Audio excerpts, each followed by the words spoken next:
Okay students, आज आपके लिए एक काफ़ी अच्छा ऐसे लेकर आए हैं। फ्रांसिस बैकन ने इसको लिखा है ऑफ स्टडीज़। टाइटल से ही पता चलता है कि फ्रांसिस बैकन की कितनी वैरायटी रही है, कितनी ज़्यादा वेरिएशन है उनकी थीम्स में, और वो किस तरह के एसेज लिखते हैं। तो ये एसे आप सभी स्टूडेंट्स के लिए काफ़ी यूज़फुल है, क्योंकि फर्स्ट टाइम आप एक ऐसा एसे पढ़ने जा रही हैं जिसमें आपको कुछ न कुछ ज़रूर प्रैक्टिकल एडवाइस मिलेगी, आपको कुछ सीखने को मिलेगा, आपको पता चलेगा फर्स्ट टाइम कि सभी कहते हैं पढ़ना चाहिए, काफ़ी पढ़ना चाहिए, और हमें स्टडीज़ के काफ़ी फ़ायदे बताए जाते हैं। इस एसे में भी हमें पता चलेगा कि स्टडी के पढ़ने के क्या क्या एडवांटेजेस हैं, क्या फ़ायदे हैं, क्या प्रॉफिट हैं, क्या इसके एडवांटेजेस हैं या क्या इसकी पॉजिटिव साइड्स हैं, मेरिट्स क्या हैं, सब कुछ you will come to know everything about studies. लेकिन साथ ही साथ अलोंग विद दिस आपको ये भी पता चलेगा कि पढ़ने की सिर्फ फ़ायदे ही नहीं है, पढ़ने से सिर्फ हमें लाभ ही नहीं मिलता, इसकी सिर्फ पॉजिटिव साइड्स ही नहीं है, इसकी मेरिट्स ही नहीं है, बल्कि इसके कुछ डिसएडवांटेजेस भी हैं।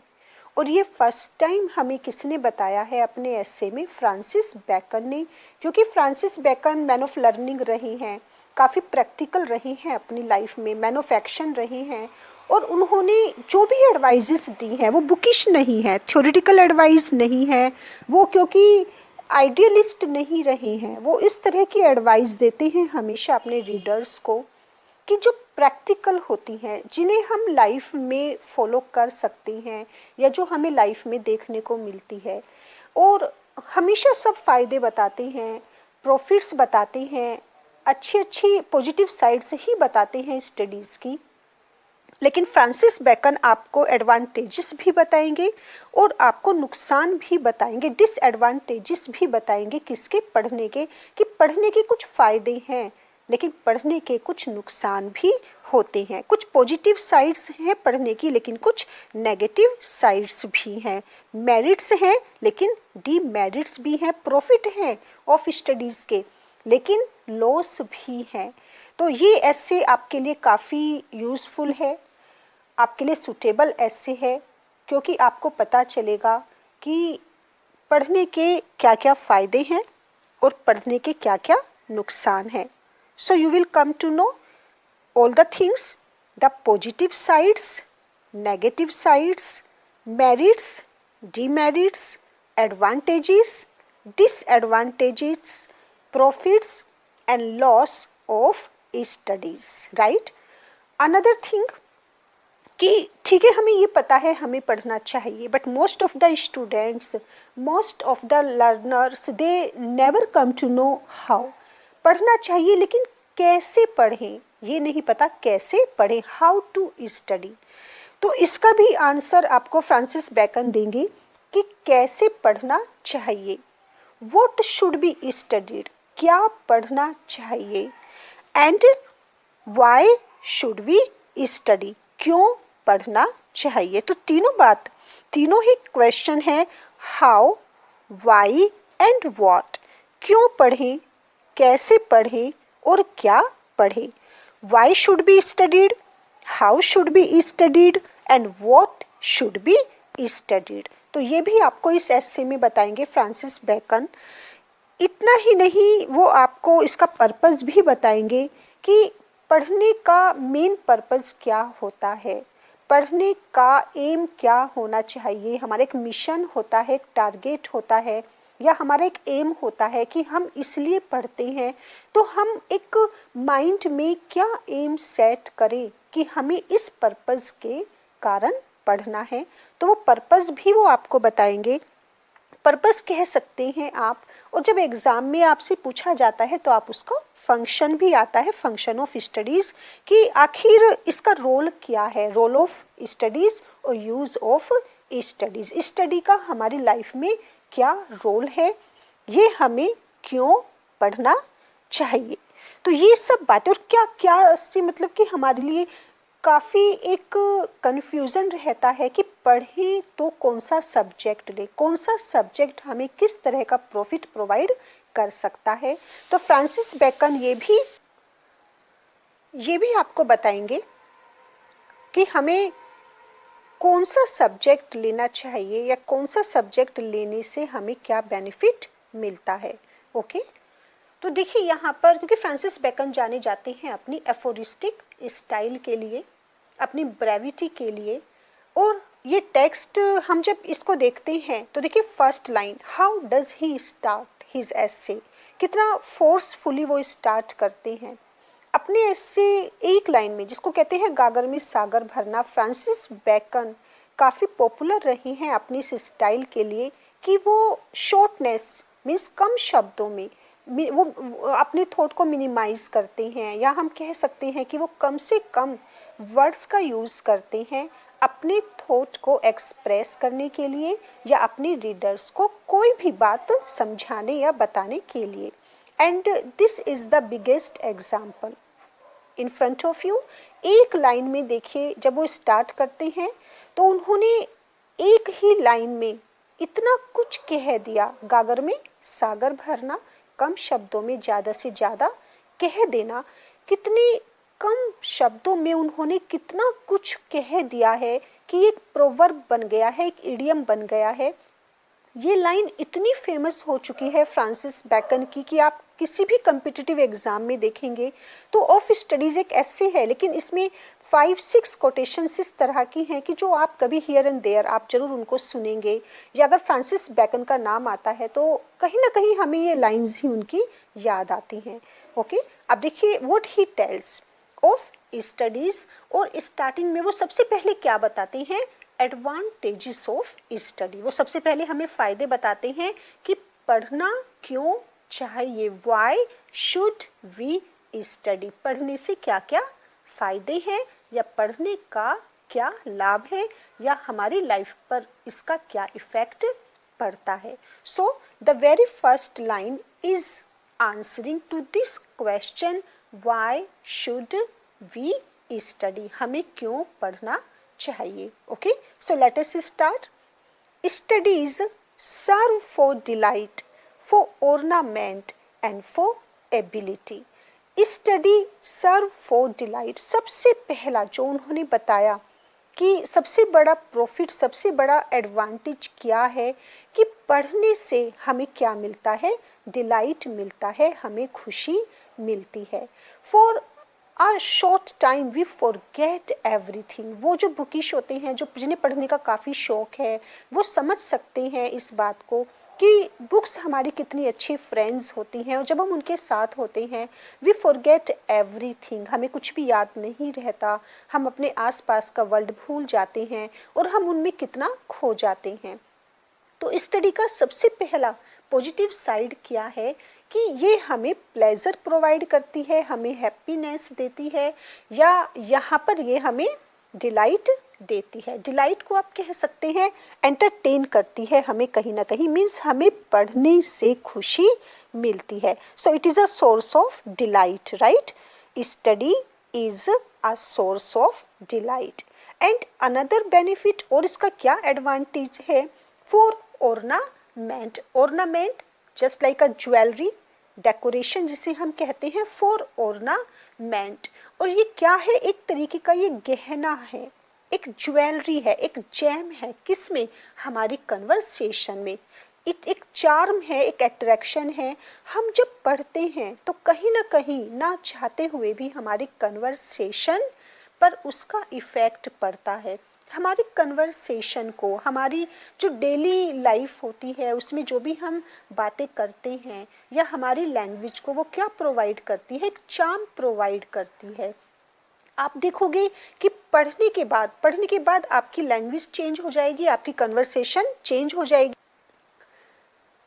आपकी कन्वर्सेशन को वो और ज़्यादा इफ़ेक्टिव बनाएगी, अट्रैक्टिव बनाएगी, और लोग कहीं ना कहीं आपको और ज़्यादा सुनना पसंद करेंगे। ये किसका इफ़ेक्ट होता है?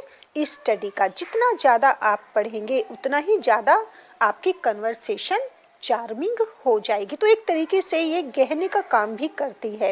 And for ability it gives you a talent. आपकी एबिलिटी को क्या करती है? इंक्रीज करती है। आपको डिलाइट भी दे रही है, आपकी कन्वर्सेशन को इम्प्रूव भी कर रही है। एक तरीके से ये एक ज्वेलरी का काम कर रही है, और आपकी एबिलिटी को भी क्या करती है? इंक्रीज करती है।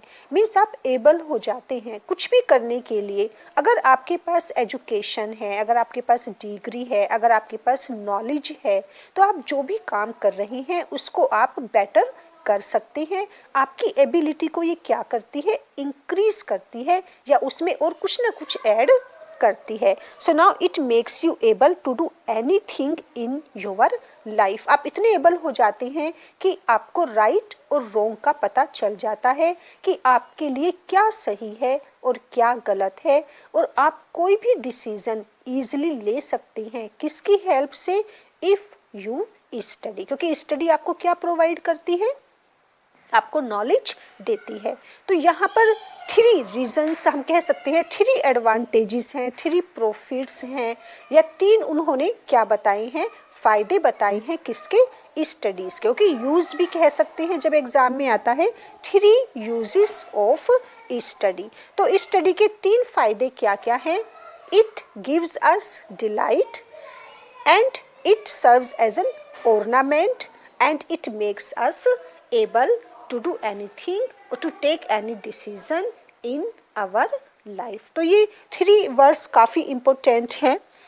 that studies serve for delight, for ornament and for ability। जो भी हमारे डेली टू डेली लाइफ होती है, जो भी हम डेली में काम करते हैं, उसमें ये हमारी एबिलिटी को या हमारी योग्यता को बढ़ाता है। तो आई जस्ट होप कि ये फर्स्ट लाइन से आपको आइडिया हो गया होगा कि स्टडी का रोल क्या है। Their chief use for delight. Okay, their chief use that is role और function or the advantages.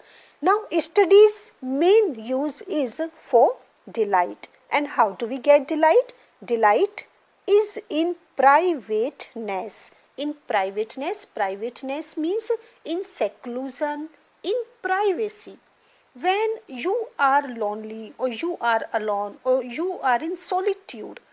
And retiring, that is when you get a retirement. Retirement means the same, that when you have nothing to do, when you are feeling yourself completely lonely and in privacy, in solitude, in seclusion, it gives you a lot of delight. So use for delight is in privateness, and at the time of retiring means when you are free and you have nothing to do.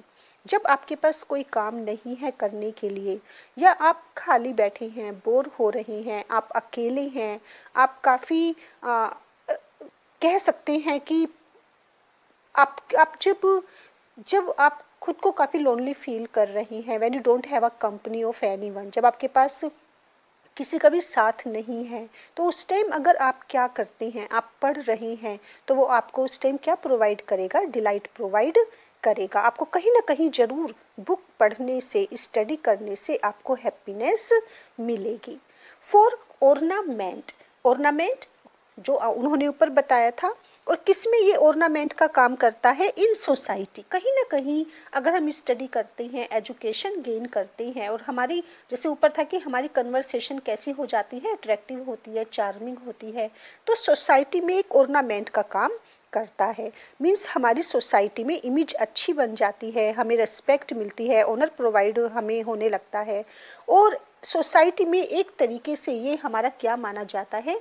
गहना या jewellery मानी जाती है, जो हमारी image को और ज़्यादा अट्रैक्टिव बनाती है और ज़्यादा चार्मिंग या इफ़ेक्टिव बनाती है। तो और किस में? इसका बेनिफिट है दी for ornament is in discourse. Okay, discourse, that is conversation. So study is an ornament in your discourse, in your society, in your conversation. And for ability is in the judgment. It makes you able is in the judgment. आप कोई भी decision ले सकते हैं, आपके judgement, कोई भी judgement के लिए आपको क्या करती है, स्टडी एबल बनाती है. And disposition of business. Disposition that is management.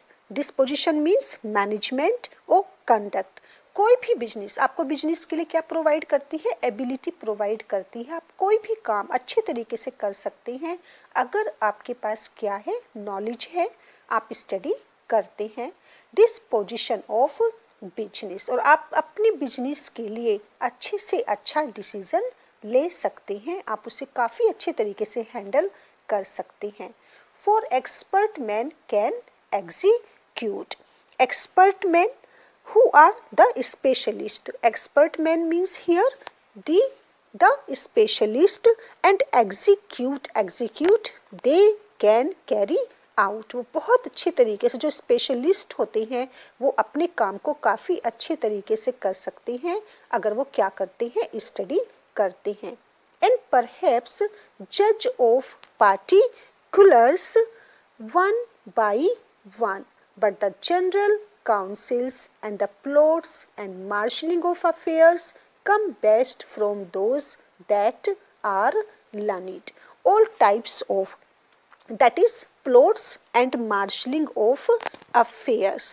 Overall जो भी आप प्लानिंग करते हैं, आपकी कोई भी प्लानिंग है, आपका कोई भी अरेंजमेंट है, इसमें सब आता है. आपका जो भी ओवरऑल प्लानिंग है या आपके ओवरऑल अरेंजमेंट्स हैं, वो सब कहाँ से, जो एक लर्निड पर्सन होता है, जो स्टडी करता है, जिसके पास नॉलेज है, वो काफ़ी अच्छे तरीके से क्या कर सकता है, प्लानिंग कर सकता है, अरेंजमेंट कर सकता है या मैनेजमेंट कर सकता है. जो भी उसके डेली लाइफ के या रूटीन के अपने काम होते हैं वो उसको बेटर तरीके से कर सकता है. किसकी हेल्प से, अगर वो क्या कर रहा है, स्टडी करता है. तो यहाँ पर फ्रांसिस बेकन ने हमें क्या बताए हैं, 3 एडवांटेजेस बताए हैं किसके, स्टडी के, कि अगर हम स्टडी करते हैं तो उससे हमें क्या फ़ायदा होता है. गॉट. देन अब अगर आपने इसे एग्ज़ाम में लिखना है तो एक बार इसे इंग्लिश में शॉर्ट में समझ लेते हैं. That Francis Bacon says that the study, okay, he tells us the 3 advantages और 3 use और 3 functions. आप कोई भी वर्ड यूज कर सकते हैं, advantages और use और function, राइट. फ्रांसिस बेकन हमें क्या बताते हैं, 3 uses बताते हैं किसके, स्टडी के.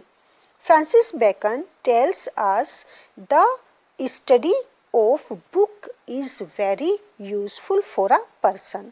It has mainly 3 advantages. It gives, and 3 advantages, it gives pleasure, it has an ornamental value, and it increases one's ability. Ability for his business, for his judgment, or for his decision making. Study gives delight, and it recreates a man when he is lonely. It makes one's conversation charming, attractive, and it also increases his respect in the society. A man can use quotations, and how does it make his conversation very charming or very attractive? Because now in his conversation he can use quotations, stories from books to decorate his conversation, to make his conversation very effective. So in this way he can make it more charming and more interesting, taking the help of his studies, taking the help of his knowledge. So study of books also increases a man's practical ability, right. If you study a book, it increases what, it adds what, your practical ability. And now the man who is studying, he becomes more efficient in the conduct and management of day-to-day life or day-to-day business or decision making. All these affects his life. Bacon also says that learned men are superior. They are superior, come best from those that are learned. Okay, and they are superior to experts, to professional men, because professional men and expert they can carry out, they can, that is plots and marshalling of affairs, execute, they can execute. So they can execute, they can carry out the orders given to them.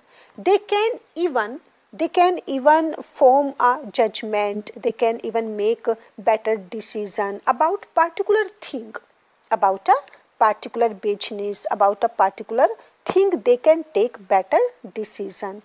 They can even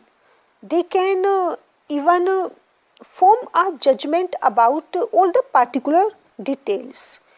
But general guidance, planning and overall management of business, daily to daily life can be done only, according to Francis Bacon, can be done only best by learned men, right. तो ये आपका short में था यहाँ तक, क्योंकि यहाँ पे एडवांटेजेस हैं और काफ़ी इम्पोर्टेंट हैं आपके लिए जानने के लिए कि क्या एडवांटेजेस बताए हैं। नेक्स्ट लाइंस में फ्रांसिस बेकन हमें क्या बताते हैं, डिसएडवांटेजेस, कि पढ़ने के उन्होंने हमें यहाँ पर फ़ायदे बताए। अब वो यहाँ पर हमें बताते हैं कि पढ़ने के क्या क्या नुकसान हैं। पढ़ने के 3 फ़ायदे उन्होंने बताए, 3 प्रॉफिट बताए हैं, लेकिन पढ़ने के वो 3 ही हमें क्या बता रही हैं, नुकसान बता रही हैं। तो एक्सेसिवनेस, अधिकता हर चीज़ की बुरी होती है। और देखिए अकॉर्डिंग टू फ्रांसिस बेकन कि पढ़ने के क्या नुकसान है, पढ़ने से हमें क्या लॉस होता है, या पढ़ने से हम क्या खो देते हैं, तो क्या उसकी नेगेटिव साइड है। तो वो पॉजिटिव इफेक्ट बताए थे, लेकिन जो नेगेटिव इफेक्ट बताए हैं फ्रांसिस बेकन ने काफ़ी पॉपुलर हैं और ये लाइंस भी काफ़ी फेमस हैं फ्रांसिस बेकन की। तो देख लेते हैं कि पढ़ने के क्या क्या नुकसान होते हैं। To spend too much time in studies is sloth, right? To use them too much for ornament is affectation. To make judgment holy by their rules is the humor of a scholar. So now the 3 disadvantages are sloth, affectation and humor of a scholar. जैसे आपके वहाँ पर 3 क्या थे, आपके advantages थे, delight, ornament, ability. उसी तरह से यहाँ पर आपके 3 डिसएडवांटेजेस कौन कौन से हैं, sloth, ornament that is sloth, affectation and humour of a scholar. पढ़ने के फ्रांसिस बेकन ने 3 क्या नेगेटिव इफेक्ट बताए हैं, क्या डिसएडवांटेज बताए हैं। To spend too much time in studies is sloth. अगर हम ज़रूरत से ज़्यादा पढ़ते हैं, अधिकता या एक्सेसिवनेस बुरी होती है, किसी भी चीज़ की अति बुरी होती है। तो अगर हम टू मच टाइम, ओके, यहाँ पर वो पढ़ना गलत नहीं बताती हैं, लेकिन एक्सेसिवनेस, टू मच, अगर हम बहुत ज़्यादा पढ़ते हैं, अगर हम सिर्फ पूरे दिन क्या करते रहते हैं, स्टडी ही करते रहते हैं, पढ़ते ही रहते हैं, सारा टाइम अपना सिर्फ किसको देते हैं, बुक्स को देते हैं, तो वो भी सही नहीं है। किसके अकॉर्डिंग, फ्रांसिस बेकन के अकॉर्डिंग वो सही नहीं है। क्यों सही नहीं है, उसका क्या नेगेटिव इफेक्ट है, या उसकी डार्क साइड क्या हो सकती है स्टडी की। Is sloth that is laziness, is sloth.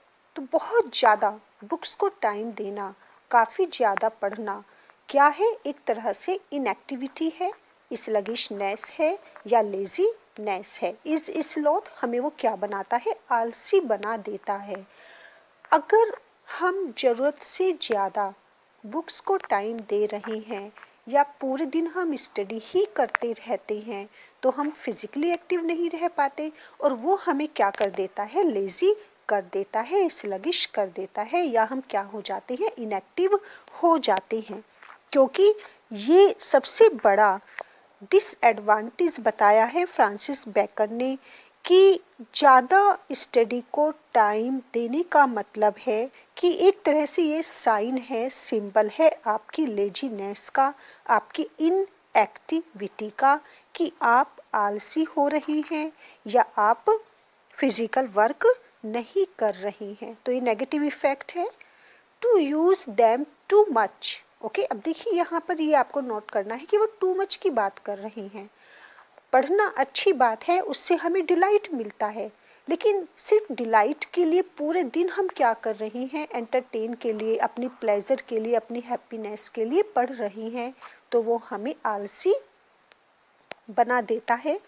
और सेकंड उन्होंने एडवांटेज बताया था ऑर्नामेंट, कि ये सोसाइटी में किसका काम करता है, ऑर्नामेंट का काम करता है, क्योंकि ये हमारी कन्वर्सेशन को काफ़ी इफ़ेक्टिव बनाता है।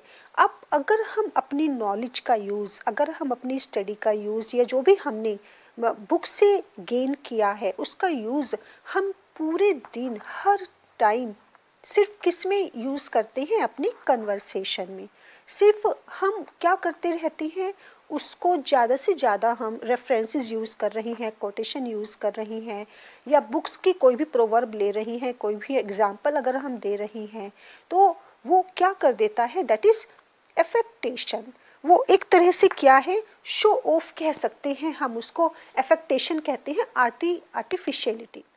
एक तरह से आप क्या कर रही हैं, आप शो ऑफ कर रही हैं, डिस्प्ले कर रही हैं, किसको, अपनी नॉलेज को। तो सिर्फ ऑर्नामेंट के लिए स्टडी करना, अपनी हर समय सिर्फ अपनी कन्वर्सेशन में बुकिश नॉलेज का ही यूज़ करना, तो वो भी, उससे भी क्या लगेगा, आप क्या हो जाएंगे, आप नेचुरल नहीं रहेंगे, आप ओरिजिनल नहीं लगेंगे, आपका बिहेवियर कैसा लगेगा, आपकी कन्वर्सेशन कैसी लगेगी, अननेचुरल लगेगी। लोग आपको पसंद नहीं करेंगे क्योंकि वो समझ जाएंगे कि आपको सिर्फ किसकी नॉलेज है, आपको बुकिश नॉलेज है, और आप क्या कर रही हैं, आप सिर्फ अपनी कन्वर्सेशन के थ्रू आप अपनी नॉलेज को डिस्प्ले कर रही हैं, आप शो ऑफ कर रही हैं। और कोई भी ऐसे इंसान को पसंद नहीं करता जो सिर्फ क्या करता है, शो ऑफ करता है। या कोई क्यों किसी का आर्टिफिशियल बिहेवियर को लाइक करेगा। हम सब क्या क्या पसंद करते हैं, नेचुरल बिहेवियर, नेचुरल, कि एक शो ऑफ ना हो। तो अगर आप ऑर्नामेंट के लिए, सिर्फ अपनी कन्वर्सेशन के लिए स्टडी का यूज़ बहुत ज़्यादा करते हैं तो आप आर्टिफिशियल बन जाएंगे और लोग आपको पसंद नहीं करेंगे। तो एक ये भी क्या है, इसकी नेगेटिव साइड है कि कुछ लोग अपनी अपनी बातों में या अपनी कन्वर्सेशन में बहुत ज़्यादा शो ऑफ करते हैं। तो एक दूसरा कह सकते हैं कि साइड इफ़ेक्ट कह सकते हैं, या एक नेगेटिव इफ़ेक्ट है जो हमें फ्रांसिस बेकन ने बताया है। और हमारा बिहेवियर कैसा होने लगेगा, हमारा बिहेवियर अननेचुरल लगने लगता है। Then he tells us that was to use them too much for ornament is affectation. Now to make judgment that is to take all the decision. जितने भी आप डिसीजन ले रही हैं, आप जजमेंट्स ले रही हैं, या आप जो भी अपनी लाइफ में काम कर रही हैं, सोच रही हैं, किसी को अगर आप एडवाइस भी दे रही हैं, खुद के लिए डिसीजन मेकिंग कर रही हैं, वो कम्प्लीटली आपकी क्या है, Holi bye their rules. Okay, that is completely based only on your bookish knowledge, on your theoretical knowledge. आप सिर्फ क्या कर रही हैं कि जो भी डिसीज़न ले रही हैं वो किसके थ्रू ले रही हैं, जो भी अब तक आपने पढ़ा है या बुक्स बता रही है, या फिर आपके पास जो भी अभी तक नॉलेज आपको मिली है उसके बेस पर ही अगर आप पूरी लाइफ के डिसीज़न लेते हैं, किसी को एडवाइस देते हैं, कुछ भी जज करते हैं, तो वो क्या होगा, is the humour of a scholar. Right. तो उससे उससे आप क्या क्या लगेंगे, दैट इज स्कॉलर हम कह सकते हैं यहाँ पर कि आपकी वो क्या होगी, एक तरह से आपकी कैप्रिस होगी, आपकी विम्सिकलनेस होगी, आप एक हंसी का पात्र बन जाएंगे। लोग, आप कितने भी बड़े स्कॉलर हैं, आप बुकिश बन जाएंगे, आप लोग आपको बुक वॉर्म कहना बुलाना शुरू कर देंगे, किताबी कीड़ा की आप क्या हो चुकी हैं, कम्प्लीटली बुक वॉर्म। क्योंकि जो भी आप कह रही हैं, जो भी आप बता रही हैं, जो भी आप सोच रही हैं, वो सिर्फ और सिर्फ किस पर बेस्ड है, आपकी नॉलेज पर, बुकिश नॉलेज पर बेस्ड है, थ्योरेटिकल नॉलेज पर बेस्ड है। जबकि जो लाइफ का एक्सपीरियंस होता है that is much more important in comparison of the knowledge. Experience कहीं ज़्यादा इम्पोर्टेंट है न कि बुकिश नॉलेज। तो बुकिश नॉलेज भी ज़रूरी है, लेकिन कम्प्लीटली अगर आप बुक्स पर ही डिपेंड रहेंगे, बुकिश नॉलेज पर ही डिपेंड रहेंगे, तो आप क्या बन जाएंगे, ह्यूमर। ओके एक तरह से आप हंसी बन जाएंगे, या लोग आपको विम्सिकल बुलाना शुरू कर देंगे, या आपकी कैप्रिस होगी, और क्या हो जाएंगे आप, just like a completely a bookworm. They perfect nature, no doubt study के अंदर, नॉलेज के अंदर इतनी पावर होती है कि हमारे अंदर जो भी टैलेंट होता है, जो भी हमारी नेचुरल एबिलिटीज़ होती हैं, स्टडी उनको क्या करती है, परफेक्ट करती है, उनको ग्रो करती है, उनको डेवलप करती है। ये सच है। लेकिन ये भी एक दूसरा सच है कि हमें कितनी भी नॉलेज हम गेन कर लें and are perfected by experience, it doesn't matter how much intelligent we are, what kind of knowledge we have if we don't have experience। क्योंकि नॉलेज अपने आप में क्या नहीं होती, परफेक्ट नहीं होती, ये हमारे टैलेंट को डेवलप करती है। लेकिन सबसे ज़्यादा इम्पोर्टेंट होता है कि स्टडी ये खुद किसके द्वारा परफेक्ट होती है, बाय एक्सपीरियंस। क्योंकि एक्सपीरियंस काफ़ी ज़रूरी होता है, experience of life. And it doesn't matter bookish knowledge या थ्योरेटिकल नॉलेज बेकार है अगर हमें उसके साथ क्या नहीं है, लाइफ का एक्सपीरियंस नहीं है, या अगर हमें प्रैक्टिकल नॉलेज नहीं है। यहाँ पर हम कह सकते हैं कि अगर एक डॉक्टर सिर्फ किसकी नॉलेज रखे, बुकिश नॉलेज हो, उसे थ्योरेटिकल नॉलेज हो, उसको सब पता है, each and everything he knows about how to operate, उसे पता है ऑपरेशन के बारे में कि कौन सी मेडिसिन देनी है, किस तरीके से पेशेंट को ट्रीट करना है, कैसे उसको ऑपरेट करना है, उसे फुल नॉलेज है। लेकिन उसे वो नॉलेज कैसी है, उसकी वो बुकिश नॉलेज है, उसे थ्योरेटिकल नॉलेज है, लेकिन कभी भी उसने किसी को ऑपरेट नहीं किया, किसी की सर्जरी नहीं की, या कभी उसने प्रैक्टिकल लाइफ में उसको इम्प्लांट नहीं किया है।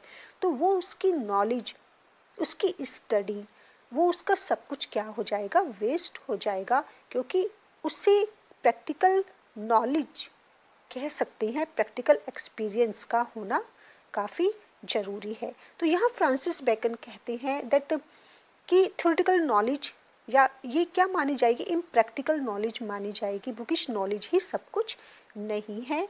उसके साथ साथ क्योंकि स्टडी अपने आप में परफेक्ट नहीं है, आपकी नॉलेज कब परफेक्ट होगी, जब आपका एक्सपीरियंस मिलेगा, जब आपका एक्सपीरियंस, वही आपका एक्सपीरियंस होगा, वही आपकी प्रैक्टिकलनेस होगी लाइफ में जो आपने गेन किया है, जो आपकी उस नॉलेज को परफेक्ट बनाएगी। तो दोनों ही इम्पोर्टेंट हैं, स्टडी इम्पोर्टेंट है, लेकिन स्टडी के साथ साथ एक्सपीरियंस भी इम्पोर्टेंट है। वो आपके टैलेंट को क्या कर रहा है, स्टडी आपके टैलेंट को, नॉलेज आपकी एबिलिटी को ग्रो कर रही है, डेवलप कर रही है, उसको परफेक्ट कर रही है। लेकिन स्टडी कैसे परफेक्ट होगी, आपकी नॉलेज कैसे परफेक्ट होगी, एक्सपीरियंस के थ्रू। तो फ्रांसिस बेकन यहाँ पर किस पर एम्फेसाइज कर रही हैं, आपकी जो भी नेचुरल एबिलिटी है, it must be guided, it must be perfected only by the experiences, by practical experiences of life. तो जो जीवन के अनुभव होते हैं उससे ही हम अपनी नॉलेज को परफेक्ट बना सकते हैं। और एक बहुत अच्छा एग्जाम्पल दिया है फ्रांसिस बेकन ने यहाँ पर, for natural abilities are like natural plants. यहाँ पर जो भी हमारी नेचुरल टैलेंट है, एबिलिटीज़ हैं, हमारी कैपेसिटीज़ हैं, उनकी कंपैरिजन उन्होंने किससे की है, नेचुरल प्लांट्स से। कि नेचुरल एबिलिटी किसकी तरह होती है, वो they can be compared, okay, वो किसकी तरह होती है, नेचुरल प्लांट्स की तरह, बिल्कुल नेचुरल प्लांट्स की तरह होती हैं।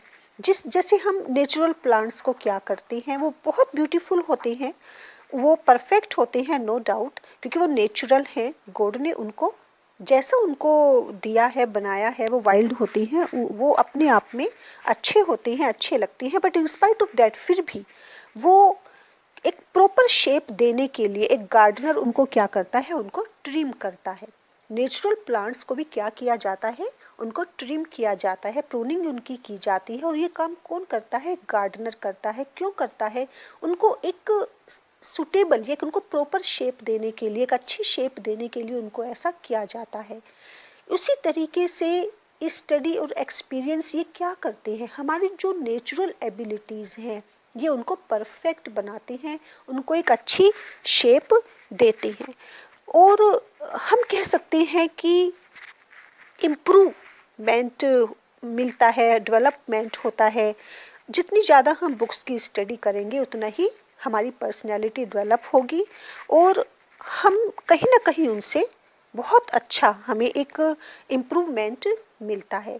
तो फ्रांसिस बेकन ने काफ़ी अच्छी यहाँ पर कंपैरिजन की है, natural abilities are like natural plants that need pruning, okay, pruning that is pruning by study, pruning by study to give a shape, and studies themselves do give forth directions, that is instructions, okay, that is study themselves do give forth direction। खुद study क्या है, अपने आप में perfect नहीं है, और वो इंस्ट्रक्ट करती है कि that is too much at large, too much at large impracticalness, too much at large, जो भी एक इम्प्रैक्टिकलनेस होती है किसमें, स्टडी में, क्योंकि स्टडी नॉलेज या बुकिश नॉलेज इम्प्रैक्टिकल होती है कब तक, जब तक आप उसे एक्सपीरियंस से क्या नहीं बनाते, परफेक्ट नहीं बनाते।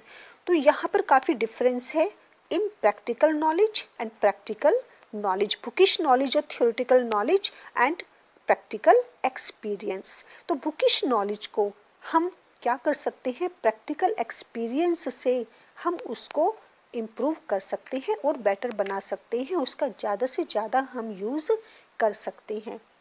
So and studies themselves do give forth directions, that is instructions or guidance too much at large impracticalness, except they be bounded, okay, except they be bounded, they be bounded, they must be controlled, they must be guided और they must be corrected.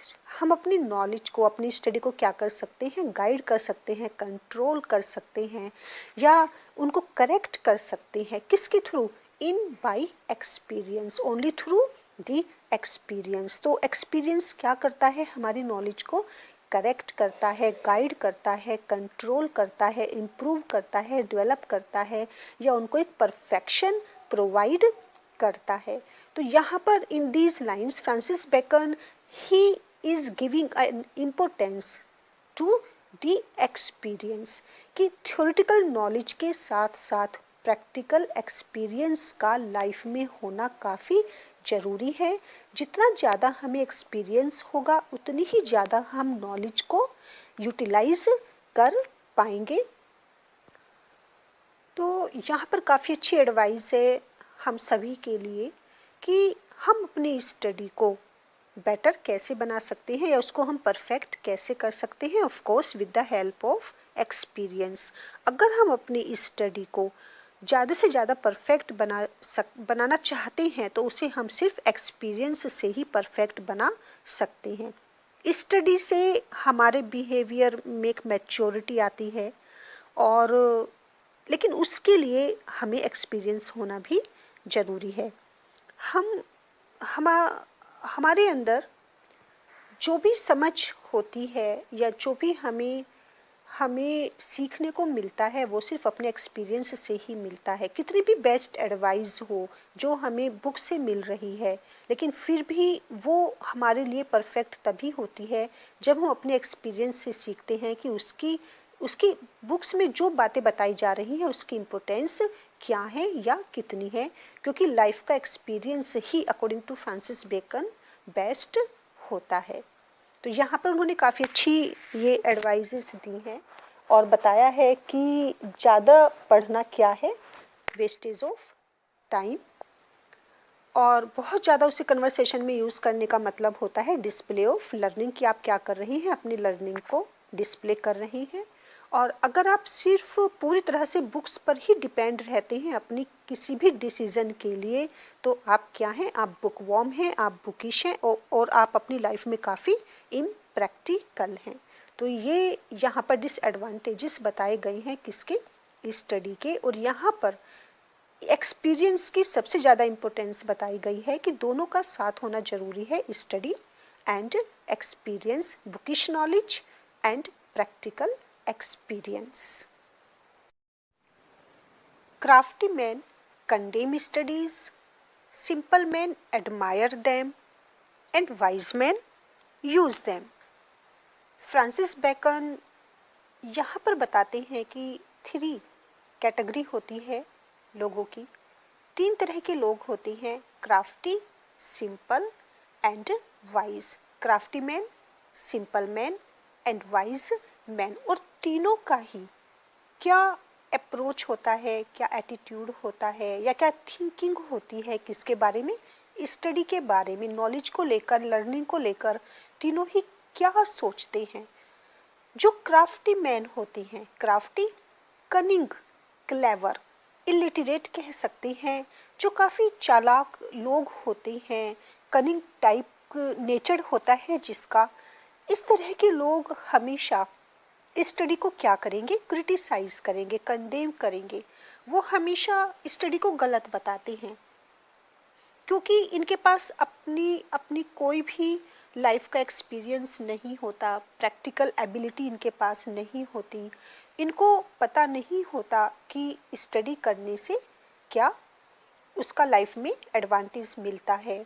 तो इस तरह के लोग हमेशा जब भी वो स्टडी के बारे में सुनते हैं या किसी को पढ़ते हुए देखेंगे, या नॉलेज उनके सामने जब भी कहीं ना कहीं प्रेजेंट की जाएगी, तो वो हमेशा क्या करेंगे, उसको क्रिटिसाइज करेंगे, क्योंकि ये मानते हैं कि लाइफ में स्टडी की कोई ज़रूरत ही नहीं है। ये नॉलेज को यूजलेस मानते हैं और हमेशा फील करते हैं कि ये क्या है, इररेलीवेंट है। स्टडी को, नॉलेज को वो क्या मानते हैं, इररेलीवेंट मानते हैं। किस तरह के लोग, जो क्राफ्टी होते हैं, क्राफ्टी, जो कनिंग या क्लेवर होते हैं।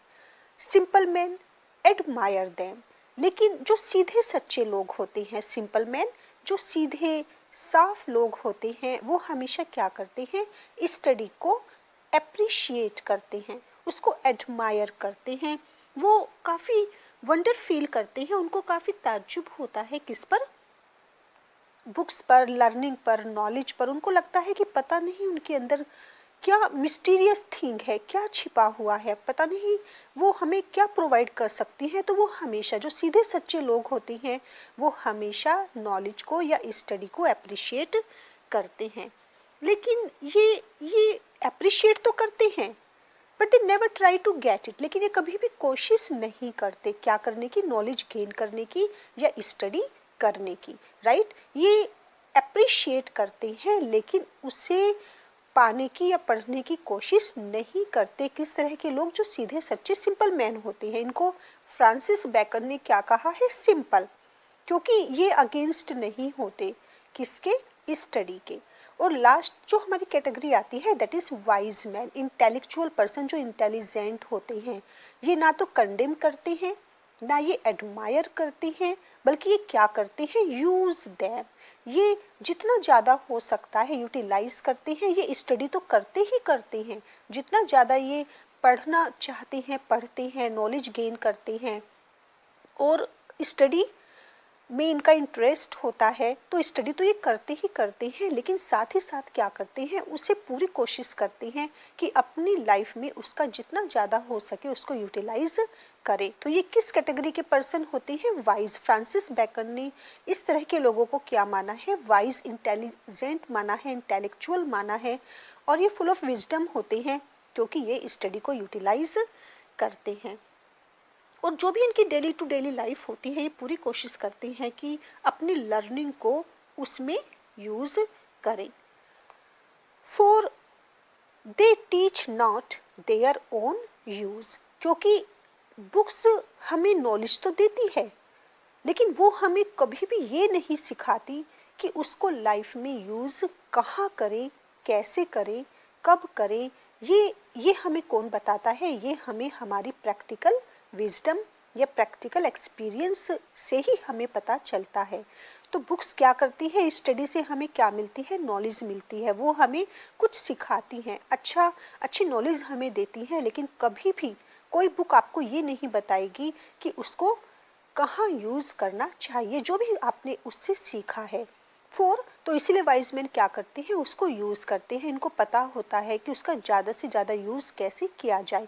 और यूज़ करने का मतलब क्या हुआ यहाँ पर, जो आपको ऊपर बताया गया था, दैट इज़ एक्सपीरियंस, राइट। जितना ज़्यादा आप अपनी नॉलेज को यूज़ करेंगे अपनी प्रैक्टिकल लाइफ में, उतना ही ज़्यादा आप क्या बन जाएंगे? एक्सपीरियंस्ड। अब आपको थ्योरेटिकल नॉलेज और प्रैक्टिकल नॉलेज दोनों आपकी साथ साथ चल रही हैं, दोनों को ही आप यूटिलाइज कर रही हैं।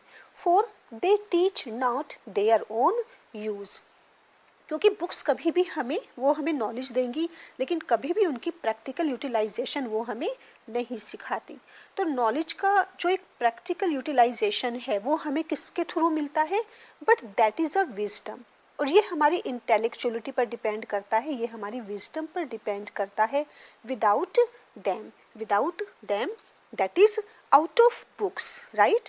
जो भी विजडम, जो भी दैट इज आप कह सकते हैं एक्सपीरियंस, जो भी एक्सपीरियंस है, विजडम है, वो हमें कहाँ मिलेगी? Without them. Them means books, them means study out of books. Books के अंदर नॉलेज होगी, लेकिन विजडम की उनको कब यूज़ करना है, कहाँ यूज़ करना है, वो जो एक्सपीरियंस आपको मिलेगा वो बुक्स के बाहर मिलेगा, न कि बुक्स के अंदर।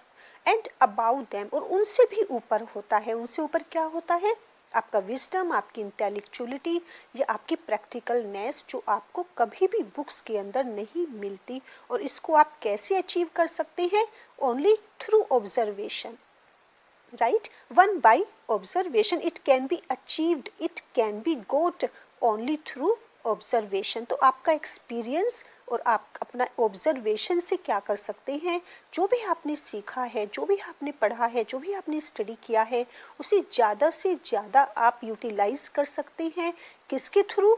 जितना ज़्यादा आप उसे यूज़ करेंगे, उतना ही ज़्यादा आप कीन ऑब्जर्वर होंगे, आप वाइज बनेंगे और आप एक्सपीरियंस्ड या मैच्योर्ड हो जाएंगे।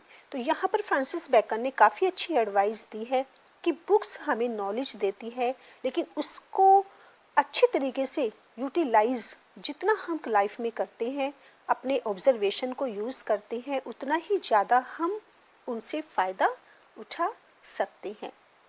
क्योंकि नॉलेज का यूटिलाइजेशन सिर्फ आता है विजडम से। आपकी, जिसे कहते हैं कि आपकी इंटेलेक्चुअलिटी पर डिपेंड करता है कि आप अपनी इस स्टडी को कितना ज़्यादा अपनी लाइफ में यूज़ कर सकते हैं, और ये आपके लाइफ के एक्सपीरियंस पर डिपेंड करता है। तो एक्सपीरियंस क्या है?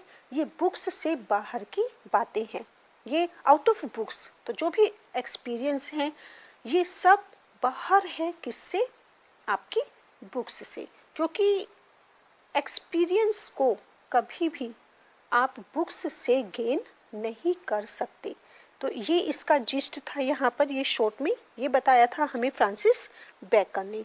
अब देखिए यहाँ पर नेक्स्ट लाइन में वो पर्पस बता रही हैं कि स्टडी का पर्पस क्या है, मोटिव क्या है, मेन जो एक एम है वो स्टडी का क्या होता है, हमें क्यों पढ़ना चाहिए या किस लिए हमें नहीं पढ़ना चाहिए, हमारा पढ़ने का एम क्या नहीं होना चाहिए।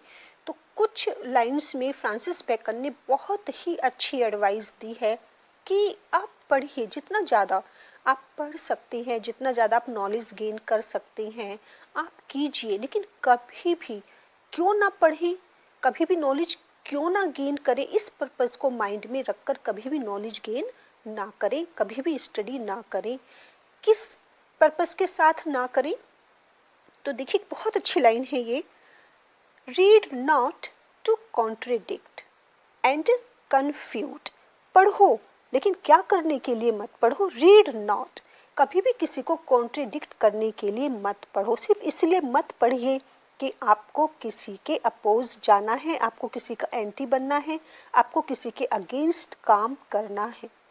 तो कभी भी किसी के कॉन्ट्रडिक्शन के लिए मत पढ़िए, किसी के आपको अगेंस्ट खड़ा होना है, किसी के अगेंस्ट आपको बोलना है, किसी का बुरा आपको करना है, तो इसलिए नॉलेज गेन मत कीजिए किसी का बुरा करने के लिए।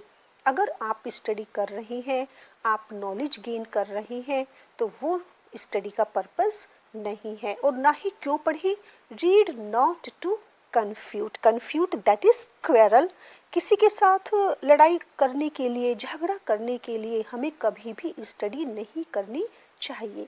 वो डज इट मीन कि कुछ लोग क्या करते हैं, ज़्यादा से ज़्यादा नॉलेज गेन करना चाहते हैं, स्टडी करते हैं, बुक्स पढ़ते हैं, बुक्स आफ्टर बुक्स, वाई, ताकि वो दूसरों के सामने खुद को क्या कर सके, प्रूव कर सकें, अपने आप को बड़ा दिखा सकें या दूसरे को नीचा दिखा सकें, दूसरे को झुका सकें, दूसरे से लड़ाई में, बहस में जीत सकें, या फिर दूसरे के अगेंस्ट जा सकें। तो अकॉर्डिंग टू फ्रांसिस बेकन की ये पर्पस नहीं है नॉलेज का। अगर हम दूसरों को नीचा दिखाते हैं अपनी नॉलेज के थ्रू, तो हमारा एम, जो हम जिस पर्पस से हमने स्टडी की थी, वो हमारा वेस्ट हो जाता है, क्योंकि ये मिशन नहीं है कभी भी नॉलेज गेन करने का। Not to believe and take for granted, और किस लिए नहीं पढ़ना चाहिए कि जो भी बुक्स में लिखा है, राइट, वो सही है गलत है, आप उसे अपने एक्सपीरियंस पर, अपने प्रैक्टिकलनेस के थ्रू आप उसको क्या करेंगे, पहले उसे ऑब्जर्व करेंगे, उसके बाद ही आप उसको फॉलो करेंगे। So and believe not to believe, सिर्फ विश्वास करने के लिए नहीं कि हाँ बुक्स में लिखा है, या ये नॉलेज मिल गई आपको, किसी ने बता दिया, कहीं से आपने पढ़ लिया और आपने उस पर ही विश्वास कर लिया। ना तो इसलिए पढ़िए, ना ही क्यों पढ़िए, किसी को गलत साबित करने के लिए, to prove false, okay, take for granted, किसी को झूठा साबित करने के लिए, किसी को नीचा दिखाने के लिए, या किसी को गलत सिद्ध करने के लिए भी कभी पढ़ना नहीं चाहिए, क्योंकि उस नॉलेज का कोई फ़ायदा नहीं है। कि अगर आप सिर्फ सामने वाले को फॉल्स या गलत साबित करने के लिए स्टडी कर रही हैं, क्योंकि इससे आप क्या कर रही हैं, अपनी एनर्जी और अपना टाइम वेस्ट कर रही हैं। Not to find talk and discourse, सिर्फ इसलिए भी मत पढ़िए कि आपको क्या करना है, अपनी कन्वर्सेशन को चार्मिंग, अट्रैक्टिव बनाना है, सिर्फ एक बातें करने के लिए, कि आप अगर 4 लोगों के बीच में बैठते हैं तो आपको अच्छी अच्छी बातें करनी है, डिस्प्ले करना है, या आपको सिर्फ बातें करनी सीखनी है, तो इसलिए भी नहीं पढ़ी है। Not to find talk and discourse की, हाँ आपको एक टॉपिक मिल जाता है कि आपको भी अपने फ्रेंड्स सर्किल में या कहीं बैठकर उस टॉपिक के बारे में डिस्कस करना है, तो इसका भी कोई बेनिफिट नहीं है अगर आप सिर्फ इस पर्पस के साथ स्टडी गेन करते हैं। But two way and consider, तो किस लिए पढ़े, क्या मेन पर्पस है स्टडी का, टू वे, अपने आप विचार करें, अपने आप सोचें, अपने आप जज करें क्या सही है और क्या गलत है। जो भी बुक्स में लिखा है, जो भी नॉलेज आप गेन कर रहे हैं, उसे खुद ही आपको क्या करना है, उसको वे करना है। वे मीन्स कि आपने खुद सोचना है, खुद समझना है कि आपके लिए क्या सही है, क्या गलत है, उसको आप कैसे अपनी लाइफ में ज़्यादा से ज़्यादा उसको यूज़ कर सकते हैं। तो दूसरों को गलत प्रूव करने के लिए कभी भी स्टडी नहीं करनी चाहिए, वो उसका पर्पस नहीं है, right. Some books are to be tasted, others to be swallowed and some few to be chewed and digested. अब देखिए यहाँ पर फ्रांसिस बेकन क्या बता रही हैं, कैसे पढ़ना चाहिए, हाउ टू बी स्टडीड, कि कैसे पढ़ना चाहिए। Life is short and art is long, life बहुत छोटी है और इतना पढ़ने के लिए है, इतनी नॉलेज है कि अगर हमें हमारी एज 1000 ईयर्स भी हो जाए तो भी हम वर्ल्ड की सारी नॉलेज गेन नहीं कर सकते। इतना ज़्यादा कह सकते हैं कि इतना कुछ सीखने के लिए है, इतना कुछ पढ़ने के लिए है कि हमें लगता है कि हमारी ये एज काफ़ी कम है। तो क्योंकि हमारे पास एक गॉड ने हमें इतनी ज़्यादा एज नहीं दी कि हम सब कुछ पढ़ सके वर्ड बाई वर्ड। तो अब यहाँ पर फ्रांसिस बेकन ने इसका एक बहुत अच्छा सॉल्यूशन बताया है कि अगर हम चाहते हैं to get more and more, अगर हम चाहते हैं कि हम कम समय में कम टाइम में ज़्यादा से ज़्यादा हम अचीव करें, ज़्यादा से ज़्यादा पढ़ें, ज़्यादा से ज़्यादा नॉलेज गेन करें, तो उसको हम क्या कर सकते हैं, बुक्स को हम 3 पार्ट्स में डिवाइड कर सकते हैं। देखिए कुछ बुक्स ऐसी होती हैं, कुछ स्टडीज़ ऐसे कर सकते हैं हम जिसको, जो कि कैसी होती है, only to be tasted, right, जिसको हम सिर्फ क्या कर सकते हैं, टेस्ट कर सकते हैं। कुछ ऐसी होती हैं जिनको हम स्वेलो कर सकते हैं, लेकिन कुछ ही बुक्स होती हैं और ये फ्यू बुक्स होती हैं, बहुत कम बुक्स ऐसी होती हैं जिसको हम काफ़ी अच्छी तरीके से च्यू भी कर सकते हैं और डाइजेस्ट भी कर सकते हैं। उनको च्यू भी करना पड़ेगा और उनको डाइजेस्ट भी करना पड़ेगा। तो यहाँ पर 3 कैटेगरी उन्होंने फिर बताई है किसकी, बुक्स की। Some books are to be tasted, और टेस्टेड से मतलब है यहाँ पर रीड लाइटली। ओके, आप उनको हल्का सा आपने देखा, हल्का सा उनका टेस्ट ले लिया आपने कि हाँ इस बुक्स की ये थीम है, ये सब्जेक्ट है, ये कंटेंट है, या ये वाली इन्फॉर्मेशन देती है, तो हल्का सा आपने क्या किया, उसको लाइटली आपने उसको एक बार पढ़ लिया, स्टडी कर लिया या ऑब्जर्व कर लिया without wasting your much more time and energy. तो कुछ चीज़ें होती हैं, जैसे पिकल होता है, सोस होती है कि हम उसको खाते नहीं हैं, हम उसको च्यू या डाइजेस्ट नहीं करते, बल्कि हम क्या करते हैं, हल्का सा उसका टेस्ट ले लेते हैं। ओके, तो कुछ बुक्स कैसी होती हैं, ओनली टू बी टेस्टेड, कि हल्का सा बस उनको हमें लाइटली उनको स्टडी करना है। कुछ बुक्स कैसी होती हैं, अदर्स टू बी स्वेलोड, कुछ ऐसी होती हैं, स्वेलो से मतलब होता है यहाँ पर जैसे वाटर है आपने, और आप वाटर को क्या नहीं करते हैं, आप वाटर को टेस्ट नहीं करते, आप वाटर को च्यू नहीं करते, बल्कि आप वाटर को क्या करते हैं, जो भी लिक्विड होता है आप उसको स्वेलो कर लेते हैं। और स्वेलो से मतलब है यहाँ पर रीड हेस्टिली, रीड हरीडली, जल्दी जल्दी पढ़ना। कुछ बुक्स ऐसी होती हैं कि आपने जल्दी जल्दी उसको देखा और एक आइडिया ले लिया कि हाँ ये बुक इसके बारे में हमें नॉलेज प्रोवाइड करती है। तो कुछ बुक्स कैसी होती हैं, टेस्ट करने के लिए, कुछ बुक होती हैं कि आपने उनको हरीडली पढ़ लिया, स्वेलो कर लिया, जल्दी जल्दी आपने उनको देख लिया। लेकिन बहुत ही कम बुक्स ऐसी होती हैं कि जो काफ़ी अच्छी होती हैं, जिनको हमें प्रॉपर टाइम भी देना चाहिए, अपनी एनर्जी प्रोवाइड करनी चाहिए, विद कंसंट्रेशन हमें उनको पढ़ना चाहिए।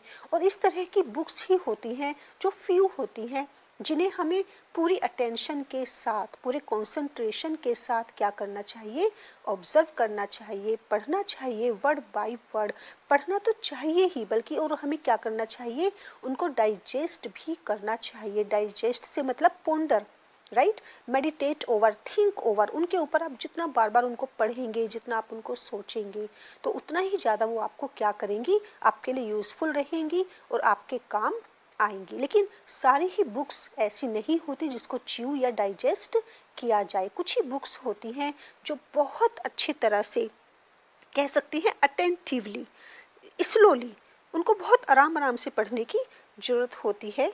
तो स्लोली उनको पढ़ें और फिर क्या करें, उसके ऊपर विचार करें, सोचें कि आप उससे क्या क्या गेन कर सकते हैं। To think over. So some books are to be tasted, others to be swallowed, and some few to be chewed and digested. That is, some books are to be read only in parts. Okay, कुछ books ऐसी होती हैं जिन्हें हम किस में पढ़ सकते हैं, पार्ट्स में पढ़ सकते हैं। कुछ सेक्शंस हैं उनके, कुछ हमने डिवीज़न कर लिए, हमें वो सारा नहीं पढ़ना, बस हमने क्या किया, पार्ट्स में डिवाइड करके उनको हल्का सा उनका हमने टेस्ट कर लिया। Others to be read but not curiously, कुछ ऐसी होती हैं कि आप क्यूरियसिटी के साथ नहीं पढ़ रही हैं, आप उनको हरीडली पढ़ रही हैं, जल्दी जल्दी पढ़ रही हैं, क्योंकि आप उनको स्वेलो कर रही हैं। तो कम्प्लीटली आप उनको नहीं पढ़ रहे, बल्कि क्यूरियसिटी है आपके अंदर कि हाँ इसके अंदर क्या है, हल्का सा आपने देखा जल्दी जल्दी और आपने उसको बंद कर दिया। लेकिन कुछ बुक्स होती हैं, some few to be read wholly, लेकिन कुछ ही बुक्स कैसी होती हैं, होली, कम्प्लीटली, जो कि हमें पूरी तरह से, हम जिनको पढ़ते हैं word by word, line by line, each and every word should be studied, should be thought over again and again.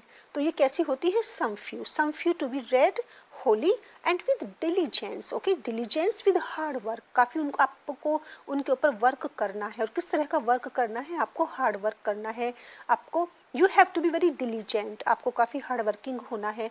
जितना आप उन पर मेहनत करेंगे, जितना आप ध्यान से अटेंशन के साथ उनको पढ़ेंगे, कंसंट्रेशन के साथ पढ़ेंगे और अपने माइंड में उसको आप हमेशा रखेंगे, जो भी आपने उससे सीखा है या पढ़ा है, तो उतना ही ज़्यादा वो आपके लिए यूज़फुल होगी।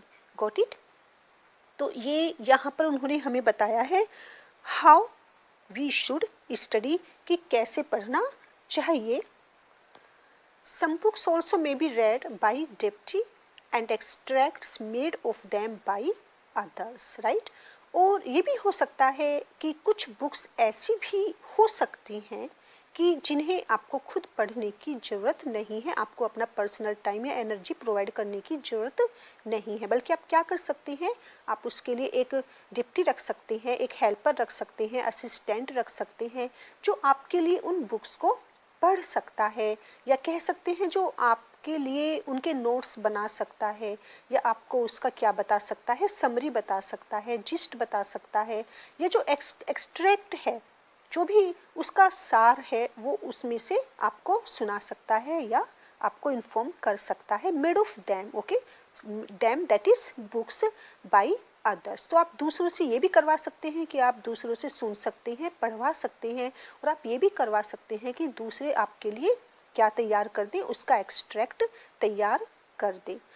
But that would be only in the less important arguments. लेकिन ये इतना ज़्यादा इंटरेस्टिंग नहीं होगा, ये एक तरीके से आपके लिए इतना इम्पोर्टेंट नहीं हो सकता, क्योंकि जो इंटेलिजेंट लोग होते हैं, राइट, उन्हें ये चीज़ें पसंद नहीं आती। आप सभी बुक्स के साथ ऐसा नहीं कर सकते। लेस इम्पोर्टेंट, आप सिर्फ उन बुक्स के साथ ऐसा कर सकते हैं जो ज़्यादा इम्पोर्टेंट नहीं है, या जिनको आप कह सकते हैं कि आप उनसे ज़्यादा कुछ आपको नहीं लगता कि आप सीख पाएंगे।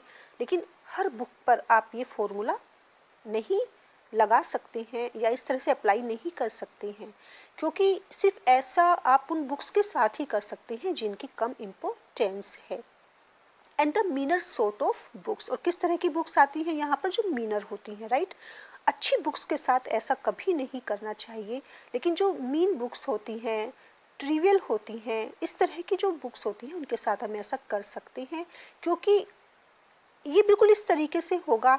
Else distilled books are like common distilled waters, flashy things, okay, हम कह सकते हैं कि ये फ्लैशी थिंग्स है, मीन है, ट्रिवियल है, और ये बिल्कुल एक फिल्टर्ड वाटर की तरह। देखिए अब यहाँ पर उन्होंने कंपैरिजन की है कि इस तरह की बुक्स जो डिस्टिल्ड बुक्स हैं वो कैसी हो जाएंगी आपकी, just like a common distilled water, एक फिल्टर वाटर कह सकते हैं, या इस तरह का वाटर जो टेस्टलेस है, ओके, टेस्टलेस हो जाएगा, वो आपके लिए फ्लैशी हो जाएगा। टेस्टलेस से मतलब है यहाँ पर कि जो वाटर होता है जब हम उसे फिल्टर करते हैं तो उसकी जो भी इम्पोर्टेंट कह सकते हैं कि पार्टिकल होते हैं वो सब बाहर निकल जाते हैं। तो यहाँ पर जो एक इंटेलिजेंट या वाइज पर्सन है उसको इस तरह का बुक्स पढ़ना कभी भी अच्छा नहीं लगेगा, क्योंकि उसे उसमें टेस्ट नहीं आएगा। उसे लगेगा कि जो भी उसके इम्पोर्टेंट सारे फैक्ट्स थे वो शायद उसे गेन नहीं कर पा रहा है। तो इंटेलिजेंट लोग ब्रीफ पसंद नहीं करते, जिस्ट पसंद नहीं करते, बल्कि वो क्या करते हैं, जो अच्छी बुक्स होती हैं उसको वर्ड बाय वर्ड पढ़ना पसंद करते हैं, ताकि वो उनसे ज़्यादा टेस्ट ले सके। तो उन्हें क्या पसंद नहीं होता, उन्हें डिस्टिल्ड बुक्स पसंद नहीं होती। डिस्टिल्ड दैट इज जो ब्रीफ कह सकते हैं आप, ब्रीफ नहीं पसंद होती। जैसे कि कैसा वाटर होता है, distilled water, just like we can say filter, okay, जो एक फिल्टर्ड वाटर होता है ये बिल्कुल उसकी तरह होता है। So reading make a full man, conference are ready man, and writing an exact man.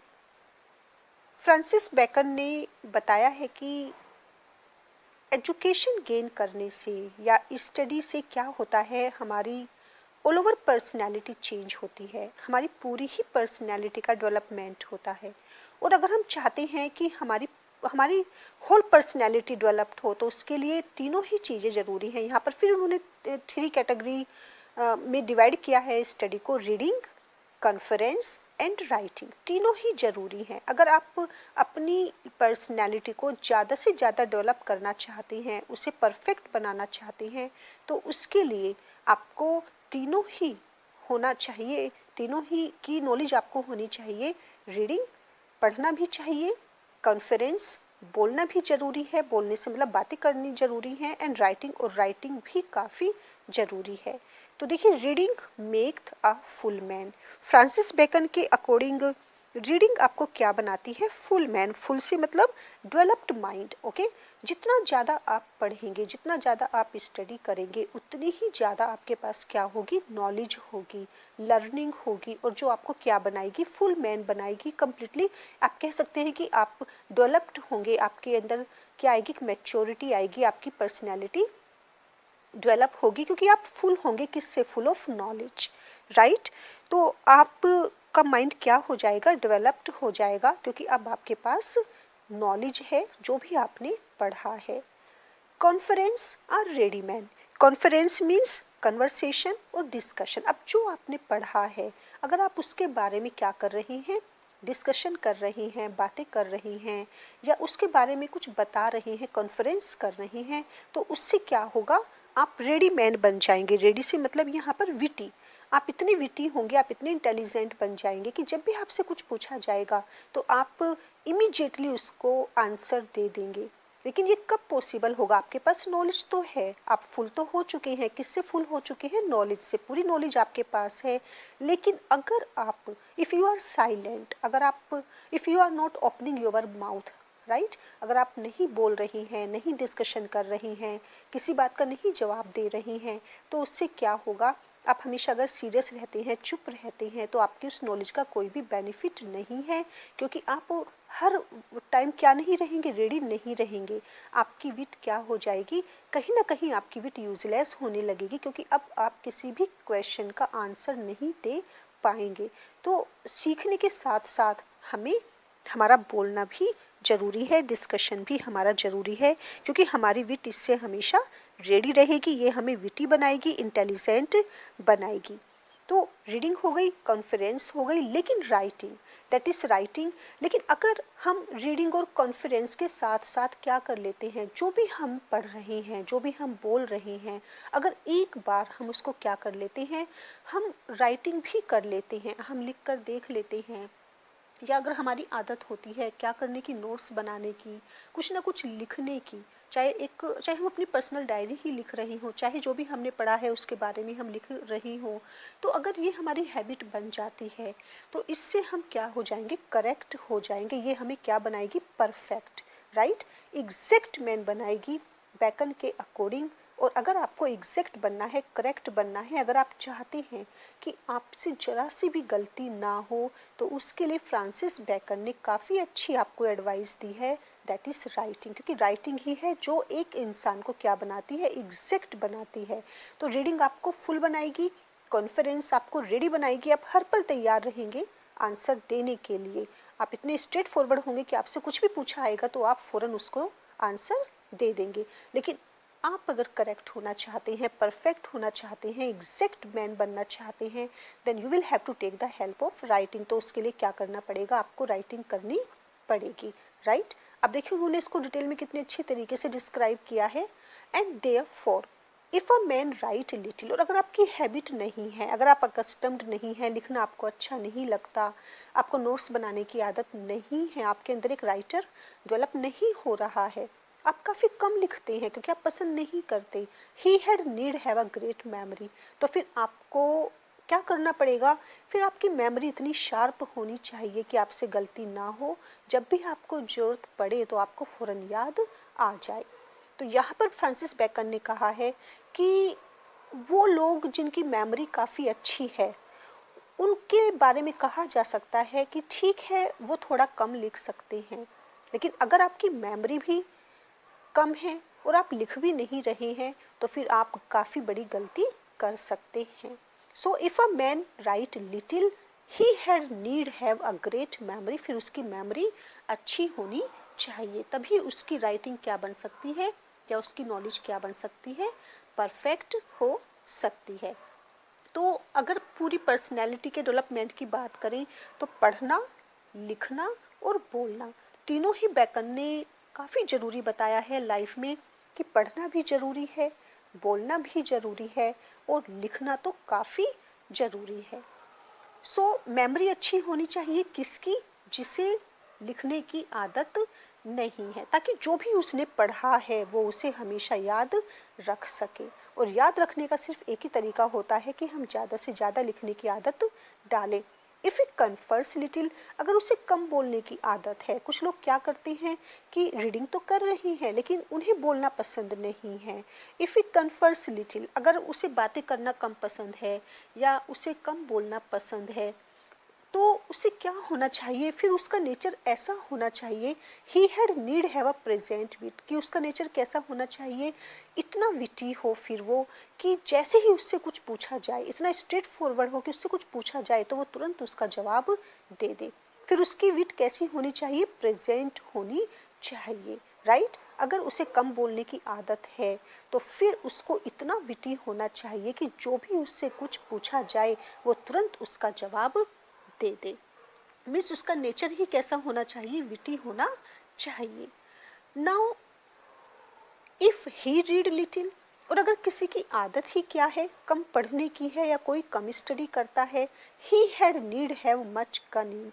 तो देखिए यहाँ पर कितनी अच्छी बात बेकन ने कही है। अगर आपकी हैबिट ही नहीं है पढ़ने की, अगर आपकी आदत ही नहीं है पढ़ने की या कम पढ़ने की आपकी आदत है, आपको स्टडी ही पसंद नहीं है, तो फिर आपको इतना क्लेवर होना चाहिए, आपको इतना कनिंग होना चाहिए, आपको इतना चालाक होना चाहिए कि आपके पास नॉलेज नहीं है, आपके पास वो लर्निंग नहीं है, तो इतना ज़्यादा आप स्मार्ट हो लाइफ में कि सामने वाले को ये पता ही ना चल पाए that you are not a full man, कि आपको इस सब्जेक्ट की या इस बात की नॉलेज नहीं है।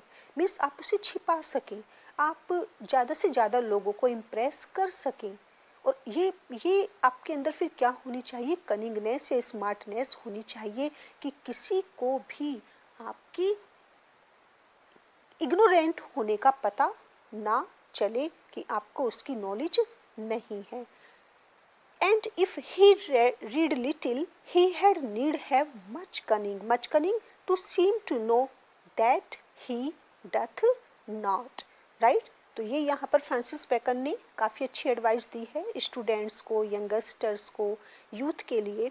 अब यहाँ पर देखिए लास्ट पैराग्राफ में हमें फ्रांसिस बेकन बताते हैं व्हाट शुड बी स्टडीड, कि there are so many different subjects, इतने सारे सब्जेक्ट्स होते हैं, कौन सा सब्जेक्ट हमारे लिए ठीक है और कौन सा सब्जेक्ट हमें क्यों लेना चाहिए, तो हमें क्या पढ़ना चाहिए, कौन सा सब्जेक्ट हमें पढ़ना चाहिए।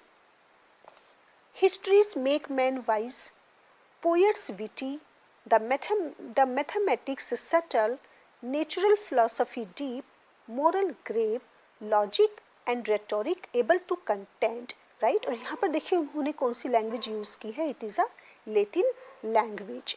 Ambient studia in morris, that is studies pass into the character. There is no stone or impediment in the wit. History, अगर आप वाइज बनना चाहते हैं तो फ्रांसिस बेकन के अकॉर्डिंग आपको हिस्ट्री सब्जेक्ट क्या बनाएगा? वाइज बनाएगा, क्योंकि आपकी मेमोरी काफ़ी शार्प होगी, आपको सारे फैक्ट्स, आपको पास्ट याद रखना पड़ेगा। तो वो लोग जो वाइज बनना चाहते हैं, इंटेलिजेंट बनना चाहते हैं, बेकन के अकॉर्डिंग उनको किसकी स्टडी करना चाहिए? हिस्ट्री की, क्योंकि हिस्ट्री क्या करता है? It makes man wise. और अगर आपको विटी बनना है, राइट, तो विटी के लिए आपको क्या सब्जेक्ट पढ़ना चाहिए? पोइट्री। पोएट्स विटी, क्योंकि पोएट्स कैसे होते हैं? Witty, and witty that is imaginative, बहुत अच्छी उनकी इमेजिनेशन होती है। द मैथमेटिक्स सटल, और मैथमेटिक्स से वो लोग जो मैथमेटिक्स की स्टडी करते हैं वो क्या क्या बन जाते हैं? They are very subtle that is very profound, very deep. वो जो भी काम करते हैं, जो भी कहते हैं, जो भी वो कोई भी डिसीजन लेते हैं तो वो उनका क्या होता है? काफ़ी डीप होता है, क्योंकि वो लोग जो मैथमेटिक्स की स्टडी करते हैं उनको बेकन ने माना है वो काफ़ी प्रोफाउंड होते हैं, डीप होते हैं या काफ़ी गहरे होते हैं, राइट? नेचुरल फिलॉसफी, अब देखिए नेचुरल फिलॉसफी में यहाँ पर आपका आ जाता है नेचुरल साइंस। नेचुरल साइंस कह सकते हैं जैसे कि आपका फिजिक्स, केमिस्ट्री, और ये भी आपको क्या बनाएगा, ये आपको काफ़ी डीप बनाएगा। वो लोग जो साइंस की स्टडी करते हैं, फिजिक्स, केमिस्ट्री, नेचुरल फिलोसफी पढ़ते हैं, वो लोग बहुत ज़्यादा डीप होते हैं। मोरल साइंस आप पढ़ते हैं तो आप सीरियस हो जाएंगे, राइट। अगर आपको सीरियस बनना है लाइफ में, then you must study of moral, that is moral science. ये आपको क्या करेगा, आपको सीरियस बनाएगा।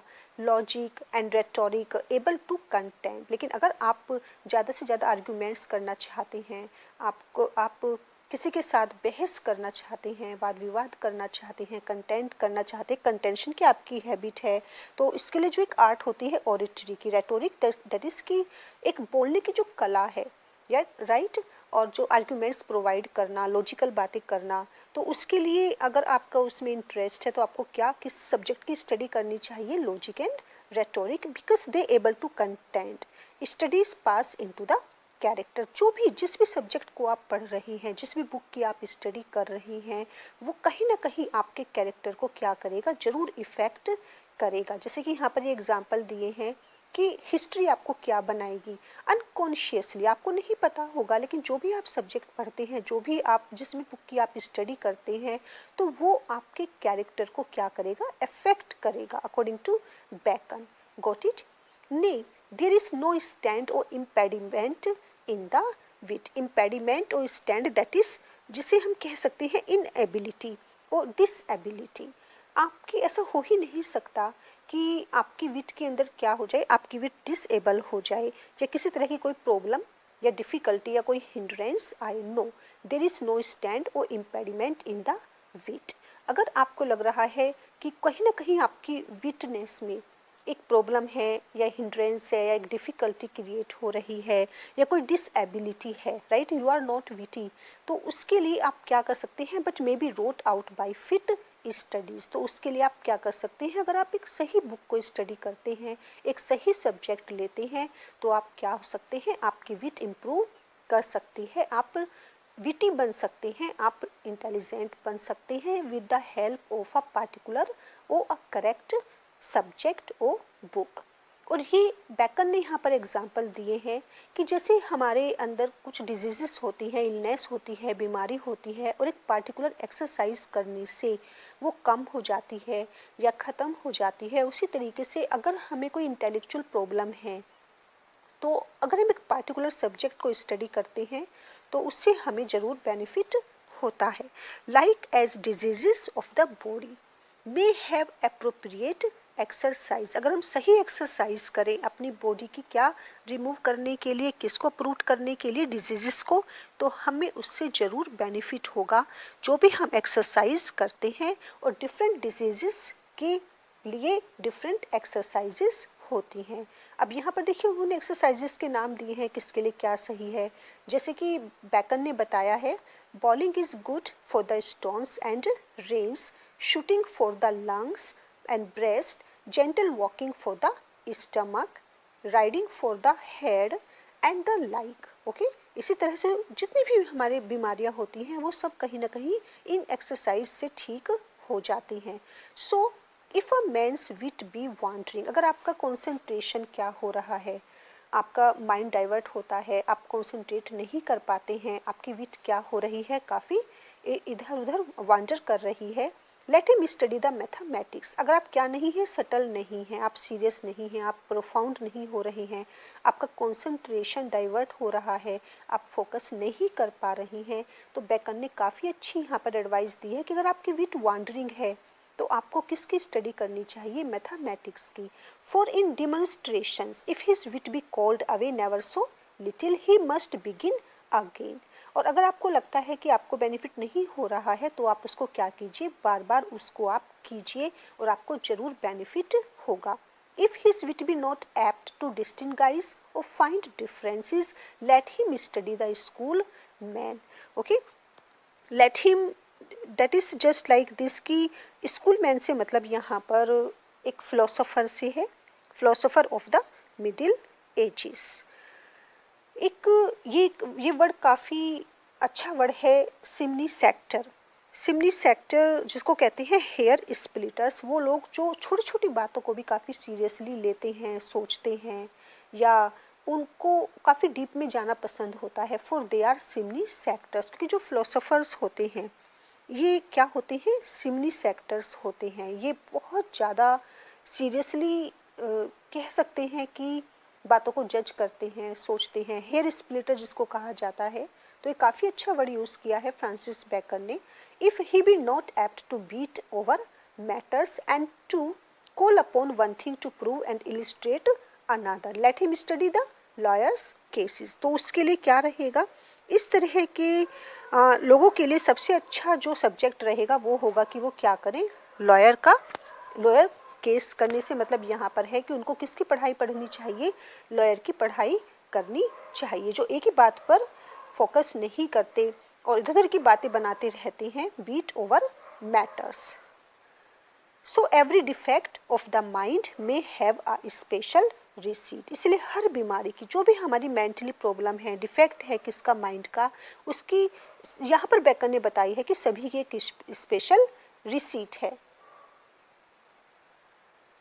स्पेशल रिसीट से मतलब है यहाँ पर कि हर मेंटल प्रॉब्लम या हर मेंटल डिफेक्ट का एक कहीं ना कहीं एक बहुत अच्छा सॉल्यूशन है, और वो सॉल्यूशन किस में छिपा है, स्टडी में या बुक्स में। जैसे कि उन्होंने यहाँ पर एग्जांपल दिया था लॉयर का, कि अगर किसी को लॉजिकली बातें नहीं करना आता, अगर आप एक पॉइंट से दूसरे पॉइंट पर क्या कर रहे हैं, सिर्फ आप जा रही हैं लेकिन लॉजिकल आप बातें नहीं कर रही हैं, आपके पास कोई लॉजिक नहीं है अपनी बात को प्रूव करने का, तो उसके लिए सबसे अच्छा है कि आप क्या बन जाइए, आप लॉ की स्टडी कीजिए और आप लॉयर बन जाइए। तो ये हमारा था ऑफ स्टडीज़, और जिसमें हमें फ्रांसिस बेकन ने बताया है कि हमें क्या पढ़ना चाहिए, क्यों पढ़ना चाहिए, कैसे पढ़ना चाहिए, और पढ़ने के क्या फ़ायदे हैं और पढ़ने के क्या नुकसान हैं। और पढ़ाई से जितनी पढ़ाई ज़रूरी है, जितनी स्टडी ज़रूरी है, उतना ही ज़्यादा हमारे लिए लाइफ में एक्सपीरियंस गेन करना भी ज़रूरी है, क्योंकि प्रैक्टिकल विजडम या प्रैक्टिकल एक्सपीरियंस बेटर है थ्योरेटिकल नॉलेज से। बुकिश नॉलेज की कोई इम्पोर्टेंस नहीं है अगर हम उसे अपनी लाइफ में यूज़ नहीं करते। अगर हम उससे एक मैच्योरिटी हमारे अंदर तभी आती है जब हम उसे ज़्यादा से ज़्यादा लाइफ में उसका यूटिलाइज करते हैं। तो ये काफ़ी अच्छी एडवाइस दी है फ्रांसिस बेकन ने अपने इस एस्से के थ्रू ऑफ स्टडीज़।